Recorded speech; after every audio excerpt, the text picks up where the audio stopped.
Olá pessoal, estamos retomando aqui nosso terceiro programa sobre como se aplicou o método Paulo Freire de alfabetização nos anos 60.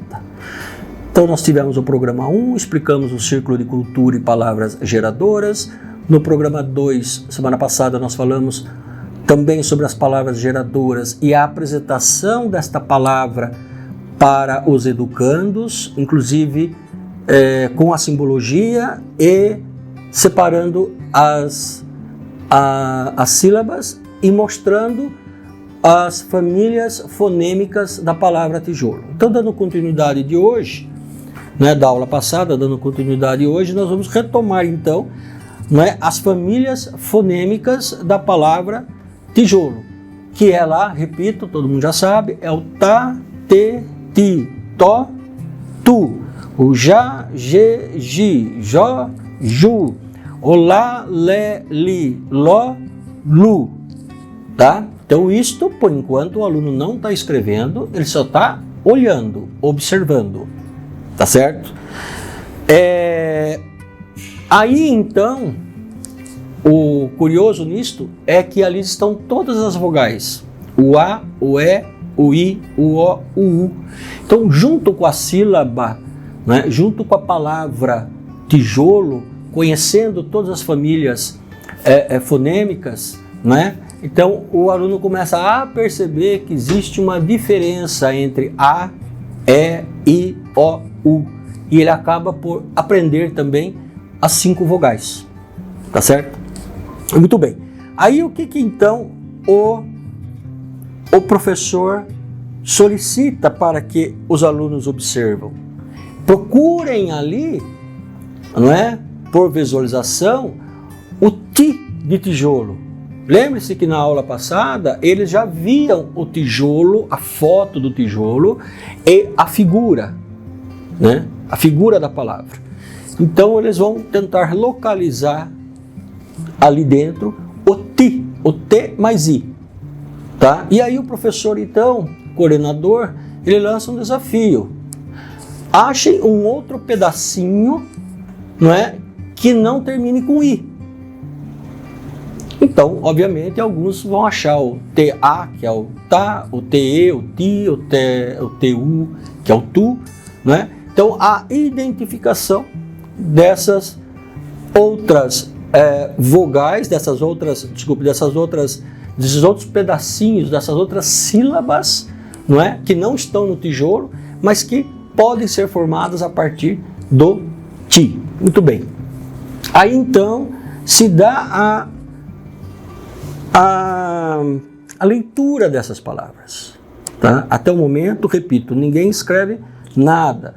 Então o professor vai, professor coordenador, ele vai então no círculo de cultura exercitar a leitura, Então em voz alta, o professor, coordenador, junto com os seus educandos, eles vão ler lá o tá, o te, o ti, o to e o tu. O já, o ge, o gi, o jó, o ju. Vão ler lá o lá, o lê, o li, o ló e o u. E poderão ler também na vertical, O tá, o lá, já, o te, lê, ge, o ti, gi, li, o to, jó, ló, o tu, o ju e o lu. Tá? Tudo isso ainda é de forma oral, tá? Pode ser uma aula, voltamos amanhã, retomamos a leitura, voltamos amanhã. A quantidade de horas, a quantidade de tempo que se deve parar em cada um desses exercícios, isto não determinei aqui. Paulo Freire conseguiu fazer isso em 40 dias. Alfabetizar adultos, escrevendo frases em 40 dias. Por isso um método bastante revolucionário, não só pelo tempo, mas pela forma. Muito bem. Aí o que acontece? Aí o professor pode, então, desafiar o aluno a juntar palavras, não é? Juntar palavras, por exemplo, pega o tá e junta com o tu. O que dá? Tatu. Então começa a brincadeira entre os educandos de pegar pedacinhos, sílabas, não é? Dessas famílias fonêmicas, que é do tá, do lá e do já, e começar a montar palavras que eles conhecem. Então pode sair tatu, pode sair lote, não é? Um outro vai juntar o lu com o tá, vai dar luta, né? O outro vai pegar o T com lá, vai dar tela, né? O outro espertinho vai pegar o ti com o jô, colou, falar, opa, achei aqui o tijolo que o professor mostrou na aula passada, o desenho, não é? O tijolo que nós tanto falamos sobre a nossa realidade a partir do tijolo, não é? Outros vão achar loja, lajota, jato. Então começa a motivação, a curiosidade das pessoas em juntar pedaços dessas famílias fonêmicas pré-escolhidas pelo coordenador, que foram escolhidas a partir da realidade vivida dos educandos. Lembram disso do primeiro vídeo nosso? E aí então começa-se o processo de alfabetização, ou seja, começa-se a escrever as palavras.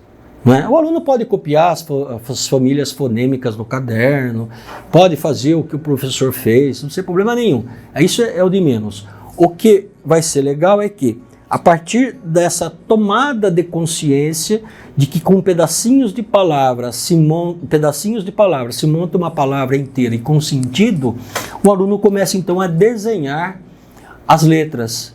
E aí aos poucos ele vai então escrevendo as palavras que ele consegue extrair das famílias semânticas, das famílias fonêmicas da palavra tijolo. E aí ele começa a escrever lá, como eu já disse, tatu, lote, luta. E vai acontecer de um ou outro, ou se não a maioria, de repente ser mais criativo, colocar um i no meio do lecote e escrever leite, não é? Isso não tem medida, isso é de cada um, né? Essa evolução, essa cognição, essa aprendizagem, o desenvolvimento da aprendizagem, a criatividade, é de cada aluno, né? É claro que se o aluno não chegar, o professor vai ensinar como fazer, mas é natural e comum que alguns avancem até neste sentido logo nos primeiros dias, logo nos primeiros momentos da alfabetização. Gente, nós estamos terminando o terceiro programa, e é isto o processo de alfabetização de Paulo Freire. Eu mostrei de uma forma bastante simples, bastante comum. Tem livros por aí que demonstram, mas a demonstração não foge disto, não é, que a gente apresentou, não é? Então, o que é que tem no processo de alfabetização de Paulo Freire e que muitos acham extremamente perigoso para a sociedade? É aquela frase que nós falamos no primeiro programa: a leitura do mundo precede a leitura da palavra. Por quê? Ao formar o círculo de cultura, não é? Normalmente feito por pessoas de uma classe social muito pobre. O que vai ser discutido é a vida das pessoas. Então, por que o processo de alfabetização de Paulo Freire é revolucionário?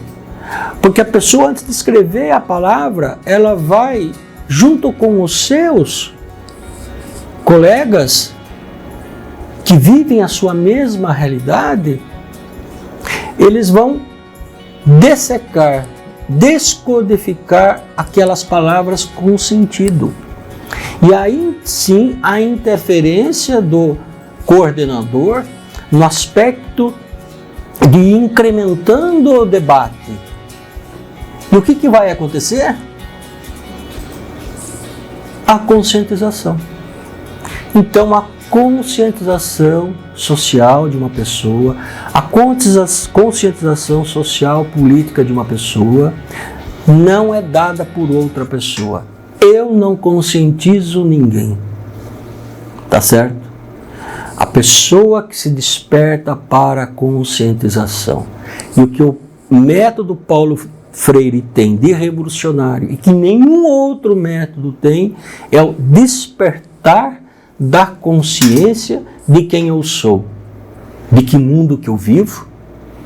Tem que ser assim mesmo, dá para mudar, não dá para mudar, e mais, sempre de forma coletiva. Então essa é a riqueza do método de alfabetização de Paulo Freire.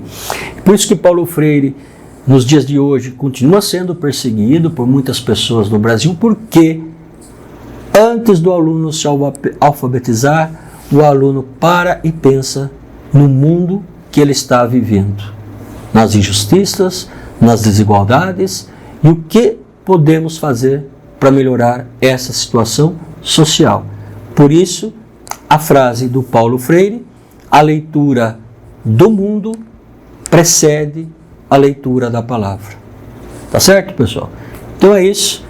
Na próxima semana nós faremos o último programa sobre o método de alfabetização de Paulo Freire. Até lá.